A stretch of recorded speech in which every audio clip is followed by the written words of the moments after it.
రెండు చేతులు పైకి చెప్తాం. హల్లెలూయా, హల్లెలూయా, హల్లెలూయా. చిన్న ప్రార్థన చేసుకుంటాం.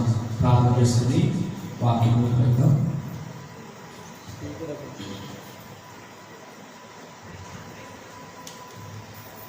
నీ సన్నిధానంలో సంపూర్ణ సంతోషం, నిన్ను ఆరాధించుకునే విలువైన ఆకాశం, కోల్పోయినవన్నీ నాకు ఇచ్చుటకును, బాధల నుండి బ్రతికించుటకును, నీవే రాకపోతే నేనేమైపోదును.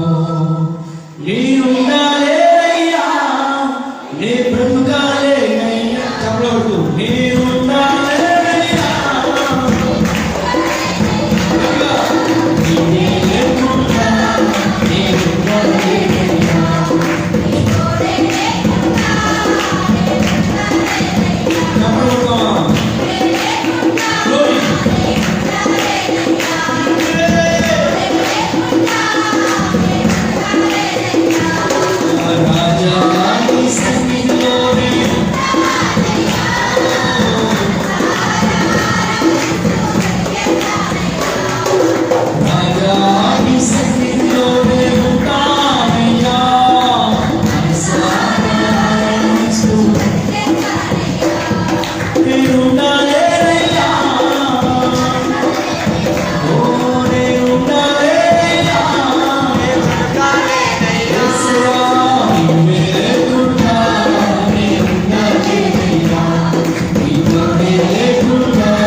దయగలిగిన మా ప్రభువానికి స్తోత్రం.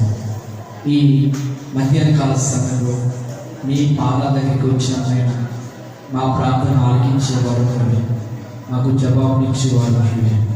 యేసయ్యా, ఈ యొక్క మధ్యాహ్నం నీ సన్నిధి మాతో ఉంచండి అయ్యా. నీ బిడ్డలతో మాతో స్పష్టంగా మాట్లాడండి. నీ వాక్యమే మమ్మల్ని బ్రతికిస్తుంది. మా బాధలలో నెమ్మదినిచ్చేది వాక్యమే, మమ్మల్ని నీతిమంతులుగా తీర్చేది మా వాక్యమే. ప్రభా, మీ మాతో స్పష్టంగా మాట్లాడండి. మీ ఆత్మ సహాయాన్ని మాకు అనుగ్రహింపచేయండి. యేసు నామములో అడుగుచున్నాము తండ్రి, ఆమేన్. పరిశుద్ధ గ్రంథంలో దానియేలు గ్రంథం గత వారాల క్రితము దానియేలు గ్రంథంలో నుంచి మొదటి అధ్యాయాన్ని నేర్చుకున్నాం. మొదటి అధ్యాయంలో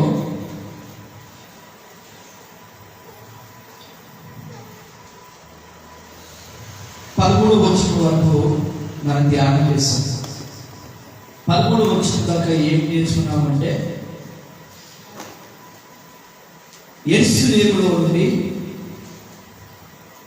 యూదులందరినీ కూడా బబులోను చెరకి తీసుకుని వెళ్ళిపోయినటువంటి వారి గురించి మనం నేర్చుకున్నాం.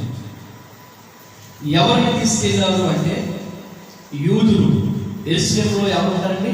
ఇశ్రాయేలు యూదులు.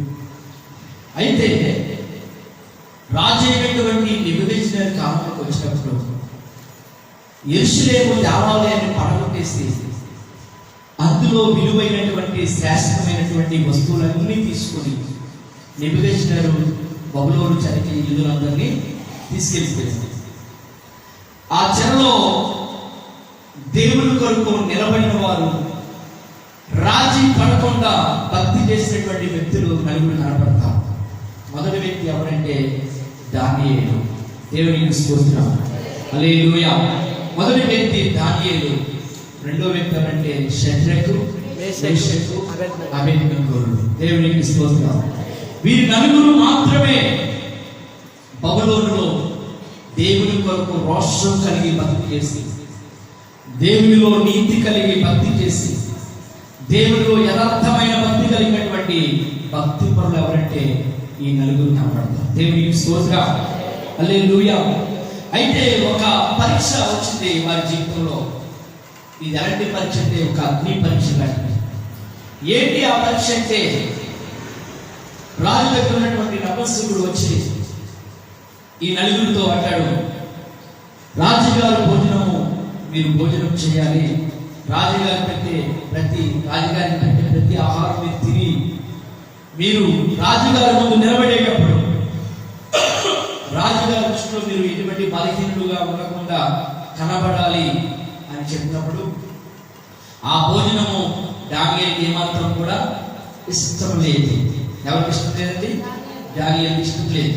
ఎందుకంటే రాజుగారికి పెట్టే భోజనంలో మరి మొక్కుబడితో కూడినటువంటి బలి అర్పించినటువంటి ఆ ఆహారం మొదటగా బలి అర్పించి దాన్ని ఆ భోజనాన్ని తీసుకెళ్లి రాజుగారి టేబుల్ మీద పెడుతుంటారు. ఇలాంటి భయంకరమైనటువంటి పరిస్థితుల్లో దానియేలు అంటాడు, మేము రాజుగారిని చేసే భోజనం ఏమో చెయ్యము, మాకు సాధారణమైనటువంటి భోజనం మాకు కావాలి అంటారు. వెంటనే అంటాడు, అయ్యా నువ్వు కానీ మీరు కానీ ఆ భోజనం తినకపోతే రాజుగారు నన్ను చంపేస్తారు, మీరు రాజుగారి ముందు నిలబడినప్పుడు బలహీనులుగా కనబడితే మేము చావుకు గురైపోతాము అని అన్నప్పుడు అంటాడు దానియేలు, మాకు కొంత సమయం 10 రోజులు అవకాశం ఇవ్వండి, 10 రోజుల్లో నా ముఖములో కానీ నా మాటలో కానీ నా శరీరంలో కానీ నా అంతంలో కానీ నాకున్నటువంటి శరీరం బలంలో కానీ ఎక్కడా బలహీనులు కనపడితే తప్పకుండా మీరు పెట్టిన భోజనం మేము చేస్తాము అంట. దేవునికి స్తోత్రం. దేవుని బిడ్డలారా, దానియేలు, షద్రకు, మెషకు, అబేద్నెగోలు వీరు నలుగురు కూడా దేవుని కొరకు నిలబడి దేవుడు ఆజ్ఞలను అనుసరిస్తూ దేవుని వాక్యానికి లోబడుతూ దేవుని వాక్యానికి విధేయత చూపిస్తూ దేవుని యందు భయము భక్తి కలిగినటువంటి మార్గంలో నడవడానికి ఇష్టపడుతూ రాజుగారు పెట్టే భోజనం తినకుండా వారు ఏం చేయాలంటే దాని పక్కకి క్లోజ్ చేస్తారు. మనమైతే ఏం చేస్తాం తెలుసా? రాజుగారి దగ్గరికి అన్ని రకాల ఐటమ్స్ వస్తాయి. రాజుగారు భోజనం అంటే తినను అన్నవారు ఎవరు కూడా ఉండరు. ఏది కావాలంటే అన్ని ఐటమ్స్ అక్కడ ఉంటాయి. మీరు కాకినాడ వెళ్తే సుబ్బియాట్లోకి వెళ్తే సుబ్బియాట్లో భోజనం ఎంత చేసిన చేయలేదు. 1 2 3 4 సుబ్బియాట్లోకి వెళ్తే మన ఐటమ్లు అన్ని వాళ్ళు దగ్గర తెచ్చి పెట్టేస్తాం. సార్ ఇది వేసుకుని సార్, ఇది టేస్ట్ ఉంటుంది, ఇది ఇంకా బాగుంటుంది సార్, ఈ బూరు తినండి సార్, ఈ అప్పడం తినండి సార్, ఈ కర్రీ ఇంకా బాగుంటుంది సార్, ఈ పప్పు ఇంకా బాగుంటుంది సార్, సార్ నెయ్యి ఏమంటారా, పొడి ఏమంటారా, ఆ పొడి ఈ పొడి మొత్తం అన్ని రకాల తెచ్చి మన కళ్ళ ముందు పెట్టేస్తారు. అది సుబ్బియాట్లో పెట్టే భోజనం. మరి అంతకంటే గొప్పది విలువైనది ఎక్కడ ఉంటుందంటే రాజుగారి ఇంట్లో ఉంటాం. గట్టిగా చెప్పడం, అంత విలువైన భోజనాన్ని నేను చెయ్యము అని దేవుని కొరకు తమను తాము సమర్పించుకున్నారు. దేవునికి స్తోత్రం. ఈరోజు దేవుని కొరకు, దేవునికి ఇష్టమైనది, దేవుడు ఇష్టపడది, దేవుడు అంగీకరింపది మనం చేయకుండా నిలబడగలిగితే ఈ పక్షాన దేవుడు నిలబడతారు. గట్టిగా చెప్పడం అంటారు. హల్లెలూయా. దేవుడికి ఇష్టమైనది మనం చేయకూడదు. దేవుడికి ఇష్టం లేని దాంట్లో మనం వెళ్ళకూడదు. దేవుడికి ఇష్టం లేని కార్యక్రమాల్లో మనం పాల్గొకూడదు. దేవుడికి ఇష్టం లేనటువంటి పెళ్లిలో మనం వెళ్ళకూడదు. దేవుడికి ఇష్టం లేనటువంటి జాతరకు మనం వెళ్ళకూడదు. దేవుడికి ఇష్టం లేనటువంటి వ్యర్థమైనటువంటి అల్లరితో కూడిన ఆటపాటలో మనం పాలు పంపులు పొందకూడదు. దాంట్లో ప్రత్యేకంగా నిలబడగలిగితే దేవుడు నిన్ను ప్రత్యేకంగా గుర్తిస్తాడు. దేవునికి స్తోత్రం. హల్లెలూయా. దేవుడు నిన్ను ప్రత్యేకంగా గుర్తిస్తాడు. దేవుడు నువ్వు అడిగితే తప్పకుండా సహాయం చేస్తాడు. దేవుడు నీ భక్తిని బట్టి, విశ్వాసమును బట్టి, నీ నీతిని బట్టి తగిన ప్రతిఫలమును ఇచ్చే దేవుడు. నమ్మితే గట్టిగా దేవుడు స్తోత్రం చెప్పండి. హల్లెలూయా. దానియేలు రాజుగారికి ఇష్టమైనది చేయలేదు, రాజుగారు చెప్పింది చేయలేదు, అక్కడ ఉన్నటువంటి నపుంసకులు చెప్పింది చేయలేదు, దేవుడు చెప్పింది చేశాడు. దేవునికి స్తోత్రం. హల్లెలూయా. నాకు ఎవరు చెప్పింది చేయాలి? దేవుడు చెప్పింది చేయాలి. దేవుడు ఎలా చెప్తాడు? మన ఇంటికి వచ్చి చెప్తారా? రాత్రి కళ్ళకు చెప్తారా? ఎలా చెప్తారు? సేవకుని ద్వారా, దేవుని వాక్యం ద్వారా ఆయన మనకు చెప్తారు. దేవునికి స్తోత్రం. దేవుని వాక్యం ఏముంది? విగ్రహానికి అర్పించినది దేవుడు కూడా మనము తినకూడదు, దాని జోలికి మనము పోకూడదు. దేవునికి స్తోత్రం. గత 2-3 వారాల క్రితం పోయిన మన నెలలో మన గ్రామంలో ప్రెసిడెంట్ గారు ఉన్నారు కదా, సత్వ గారు, ఆయన నేను తుందిశానంటే తీసుకెళ్ళినప్పుడు ఆయన మాట్లాడుతూ సందర్భం వచ్చినప్పుడు, గత జాతరలో మీ ఓళ్ళు ఒక్కరు కూడా ఇప్పుడే కానీ జనాల నుంచి కూడా ఆ గొర్రె మనసును కానీ ఎప్పుడు కూడా వచ్చి వాట ఇవ్వండి అనేటువంటి పరిస్థితి కూడా ఎవరు రాలేదు అని సందర్భాన్ని ఆయన తీసుకొచ్చాం. దేవుడికి స్తోత్రం. హల్లెలూయా. అంటే మనం అలాగే చేయడం వల్ల వాళ్ళకి ఏమొచ్చిందో ఒక ఐడెంటిఫై వచ్చింది. అంటే వీళ్ళు విగ్రహములకు అర్పించే వారిని తినరు అని గుర్తింపు వచ్చింది. దేవుడికి స్తోత్రం. ఎందుకంటే దేవుని బిడ్డలారా, మనం ఎక్కడ ఉన్నా, ఏ ప్రాంతంలో ఉన్నా, ఏ స్థలంలో ఉన్నా, దేవుడికి ఇష్టంగా ఉంటే నీకు ఇష్టంగా దేవుడు ఉంటాడు. అంతే గట్టిగా చెప్పడం. ఎవరికి ఇష్టంగా ఉండాలి? మనం దేవుడికి ఇష్టంగా ఉండాలి. భాష గారికి ఇష్టంగా కాదు, లేకపోతే మీ పక్క వాళ్ళకి ఇష్టంగా కాదు, దేవుడికి ఇష్టంగా ఉండాలి.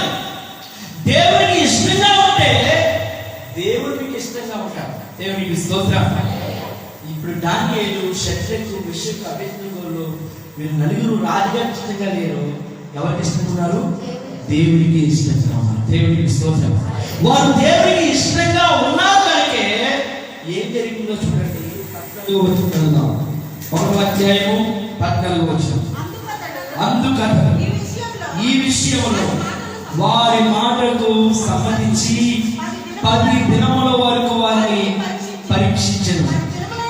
10 దినములైన పిమ్మట వారి ముఖములు రాజు భోజనం భుజించు వారందరి ముఖముల కంటే సౌందర్యముగాను కలగాను కనబడగా.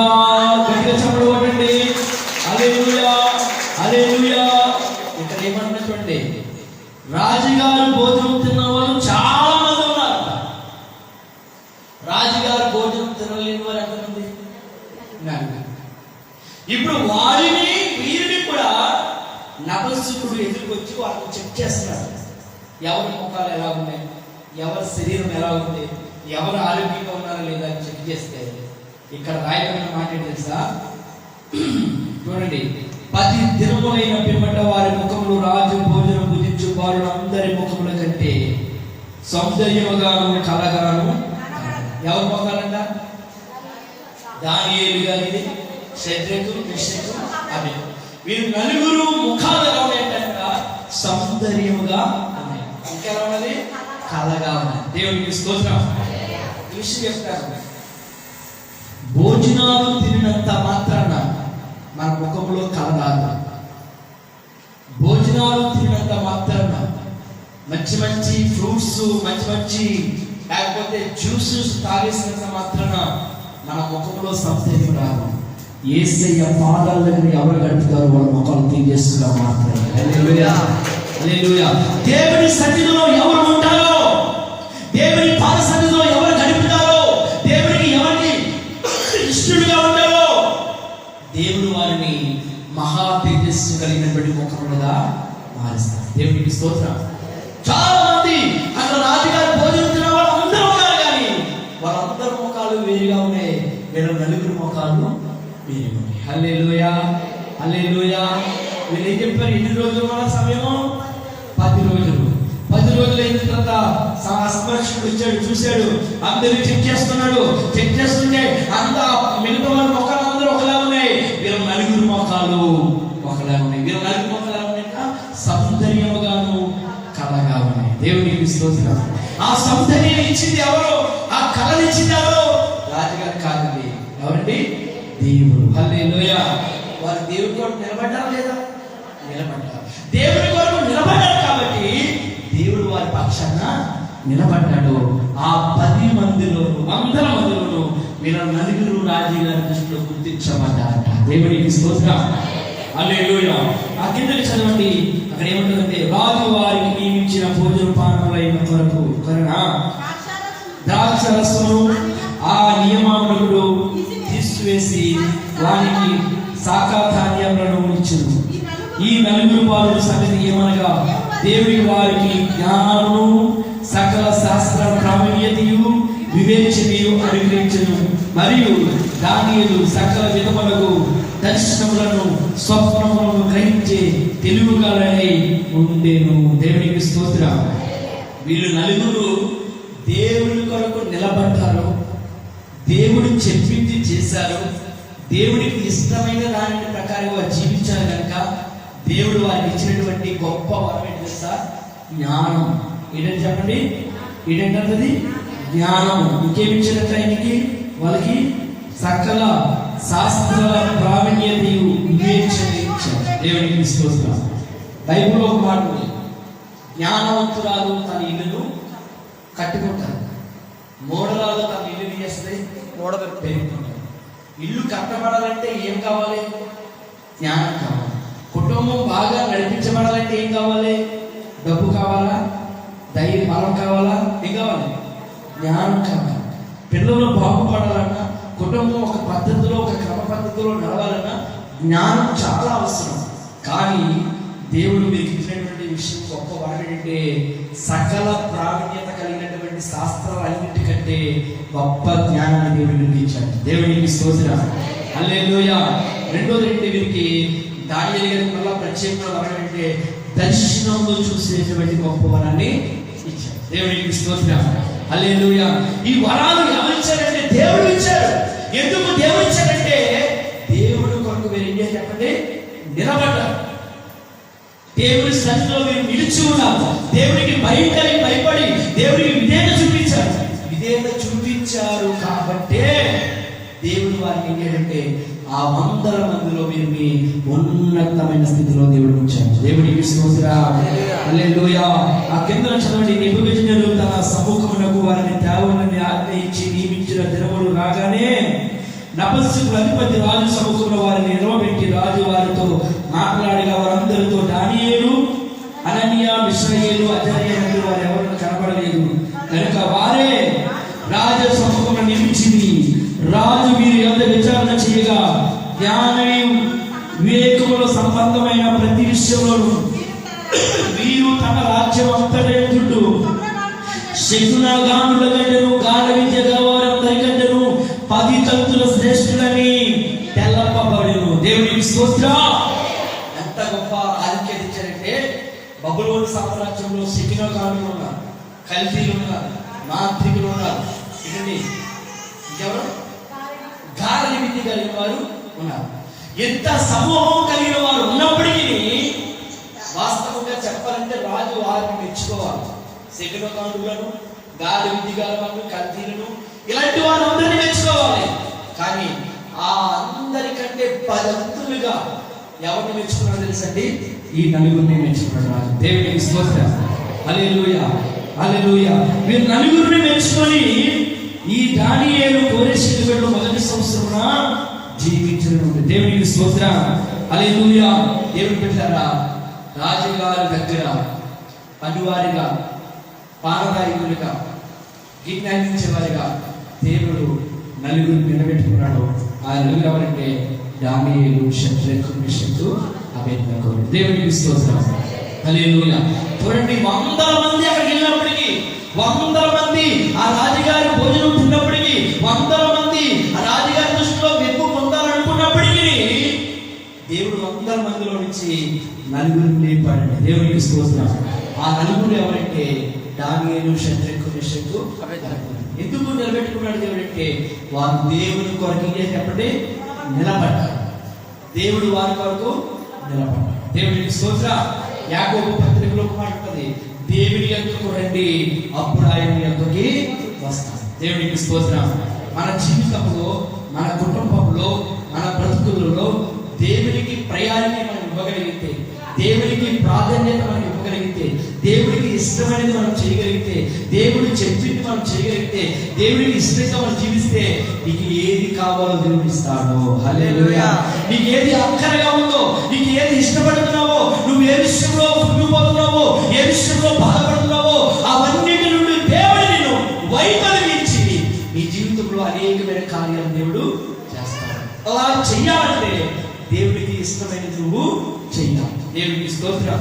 అది తినకూడదు అంటే తినకూడదు, అక్కడికి వెళ్ళకూడదు అంటే వెళ్ళకూడదు, వాటిలో పాల్పొప్పులు పొందకూడదు అంటే పొందకూడదు. అలాగే ఉన్నప్పుడు తప్పకుండా దేవుడు నీవు అడిగింది దేవుడు తప్పకుండా ఇస్తాడు. బైబిల్ అంటుంది, మొదట ఆయన నీతిని ఆయన రాజ్యాన్ని మీరు వెనకండి, మీకు ఏం కావాలో అవన్నీ మీ వెనక వస్తాయన్నారు దేవుడు. హల్లెలూయా. ఎవరిని అడగాలంట? ఆయన నీతిని వెతకాలి, ఆయన రాజ్యాన్ని వెతకాలి. దానియేలు, షద్రకు, మేషకు, అబేద్నెగోలు ఎవరిని వెతకారు? దేవుడి నీతిని వెతకాలి, దేవుడి రాజ్యాన్ని వెతకాలి, దేవుడి కొరకు రోషం కలిగి రాజీ పడకుండా భక్తి చేశారు.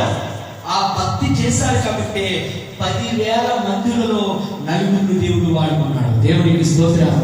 వాస్తవంగా చెప్పాలంటే బబులోను సామ్రాజ్యం అనేది వారి పుట్టిన స్థలం కాదు, వారి సొంత ప్రాంతం కాదు, వారికి అక్కడ ఏ ఆధార్ కార్డులు ఏ కార్డులు లేవు. వారు చెరకి వెళ్ళిపోయారు, శత్రువులు చేత తరమబడి చెరలో ఉన్నారు. కానీ చెరలో ఉన్న దేవుడు నలుగురిని ఉన్నతమైన స్థితిలో వారు ఉంచారు. దేవుడికి స్తోత్రం. మనం ఎక్కడ ఉన్నా, ఎలాంటి స్థితిలో ఉన్నా, లేమిలో ఉన్నా, కలిమిలో ఉన్నా, ఎలాంటి పరిస్థితుల్లో ఉన్నా, మనము దేవుని మీద ఆధారపడగలిగితే, దేవుడి సన్నిధిలో ఉండగలిగితే, దేవుడు చెప్పింది చేయగలిగితే, దేవుడి యొక్క భక్తి కలిగి జీవించగలిగితే, మనము దేవుడు ఎప్పటికీ విడిచిపెట్టే దేవుడు కాదు. హల్లెలూయా. అంటాడు కదా, తల్లి విడిచినా తండ్రి విడిచినా నేను నిన్ను విడవను ఎడబాను. దేవుడికి స్తోత్రం. ఎవరైనా విడిచిపోవచ్చేమో కానీ నువ్వు ఆరాధించే దేవుడు నేను ఎప్పటికీ కూడా విడిచిపోయే దేవుడు కాదు. కాబట్టి ఈ రోజు మనం నేర్చుకోవాల్సిన పాఠం ఏంటంటే, దేవుడు చెప్పింది మీరు చెయ్యండి, అప్పుడు మీరు చెప్పింది దేవుడు చెప్పండి, మీరు చెప్పింది దేవుడు చేస్తాడు. దేవుడికి స్తోత్రం. దేవుడు చెప్పింది చేస్తే మీరు చెప్పింది తప్పకుండా దేవుడు చేస్తాడు.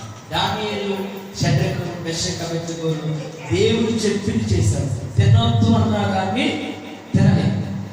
ఆదాము అవ్వలు ఏం చేశారు? అవ్వం ఏం చేసింది? దేవుడు చెప్పాడు అన్ని తినండి కానీ ఆ పండు మీరు తినదు. దేవుడు చెప్పాడు తినొద్దు అని, ఏం చేశారు?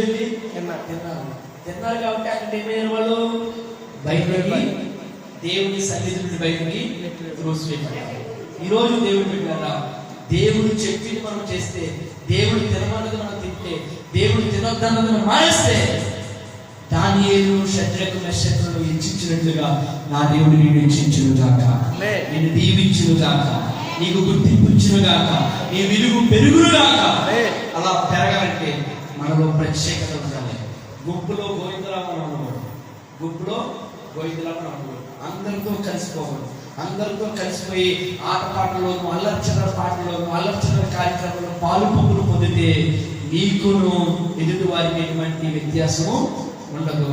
నీ గుర్తింపు వేరే ఉంటుంది, వాళ్ళ గుర్తింపు వేరే ఉంటుంది. అలా ఉండాలంటే 100 మందిలో ఈ నలుగురికి గుర్తింపు మార్చగలదు. దేవునికి స్తోత్రం.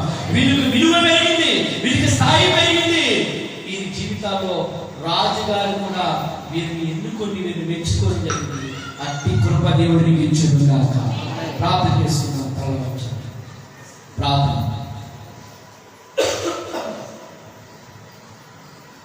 పరిశుద్ధుడు అయిన మా తండ్రి, ప్రేమ కలిగిన మా దేవా, మీకు స్తోత్రాలు.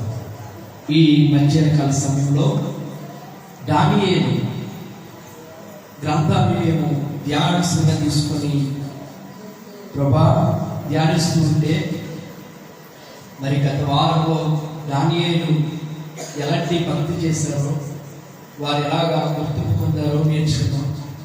ఈరోజు దానియేలు తినొద్దన్నటువంటి దానిని తినకుండా దేవుడు వారికి అనుమతించినటువంటి ఆహారం తింటూ దేవుని కొరకు నిలబడితే రాజ సముఖమునందు వారు అలాంటి గుర్తింపు పొందారో, మీ యందు మేము కూడా అలాంటి భక్తి కలిగి, నీతి కలిగి, భక్తిలో రాజీ పడకుండా సేవ చేసే అనుభవాలు మాకు నేర్పించమని అడుగుతున్నాం ప్రభు. 100 మంది రాజసమూహంలో భోజనం చేసినప్పటికీ ఈ నలుగురికే గుర్తింపు వచ్చింది ఆయన.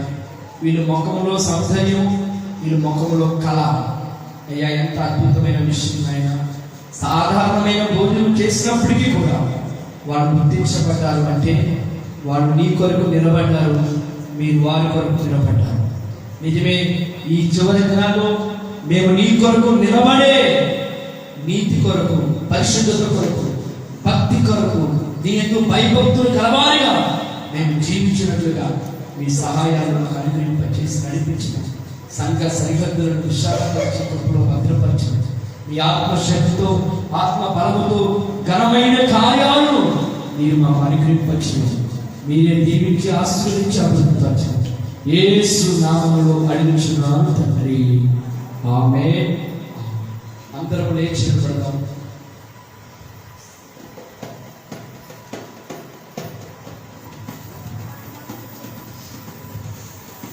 అందరూ లేచి నిలబడదాం.